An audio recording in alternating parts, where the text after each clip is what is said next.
আসসালামু আলাইকুম everyone, welcome to my cooking channel. আজকে আমাদের রেসিপি হলো সাদা ধপধপে ও নরম তুলতুলে চালের আটার রুটি। এই রুটিটা এতটা নরম হয় যে ছোট বড় বয়স্ক সকলেই খেতে পারবে। কিভাবে চালের আটার রুটি তৈরি করলে রুটির ধারগুলো ফেটে যাবে না আর প্রত্যেকটা রুটি ফুলবে ও সাদা ধপধপে হবে, সেগুলি জানতে আমার টিপসগুলি ফলো করুন। আর আপনি যদি আমার চ্যানেলে প্রথম এসে থাকেন তাহলে দয়া করে আমার চ্যানেলটি সাবস্ক্রাইব করে পুরো ভিডিওটি দেখতে থাকবেন।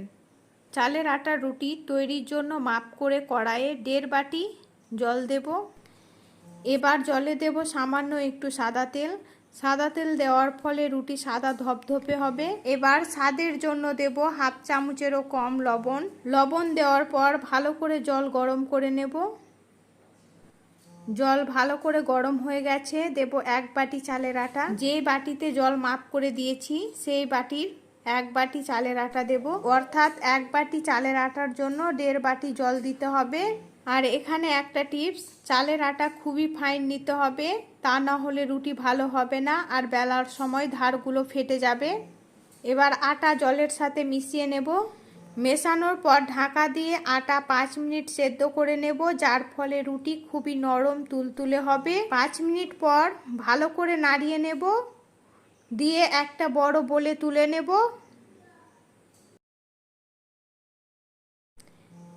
এবার আটা হালকা একটু ঠান্ডা করে গরম অবস্থায় মেখে নেব।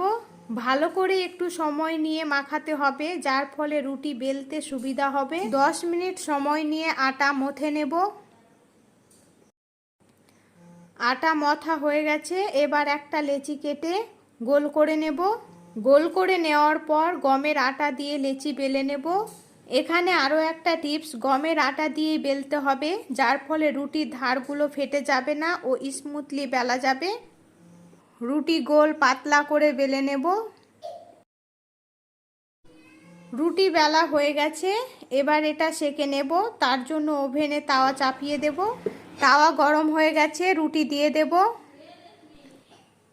1 থেকে 1.5 মিনিট পর উল্টিয়ে দেব। উল্টে দেওয়ার পর ভালো করে এই দিক সেঁকে নেব। সেঁকা হয়ে গেছে, আবার উল্টিয়ে দেব। দেখুন কত সুন্দরভাবে ফুলে উঠছে।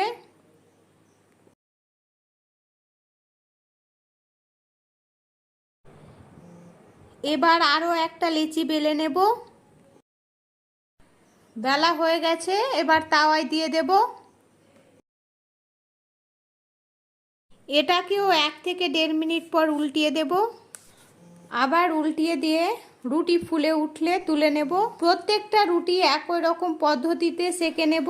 আর দেখুন প্রত্যেকটা রুটি কত সুন্দরভাবে নিজে নিজেই ফুলে উঠছে। আর এখানে একটা টিপস, প্রত্যেকটা রুটি তাওয়ায় দেওয়ার আগে তাওয়া মুছে নিতে হবে, যার ফলে প্রত্যেকটা রুটি সাদা সাদা হবে। চালের আটা রুটি মাংস দিয়ে খেতে খুবই ভালো লাগে, তাই পরিবেশন করার জন্য খাসির মাংস ও রুটি দিয়ে পরিবেশন করব।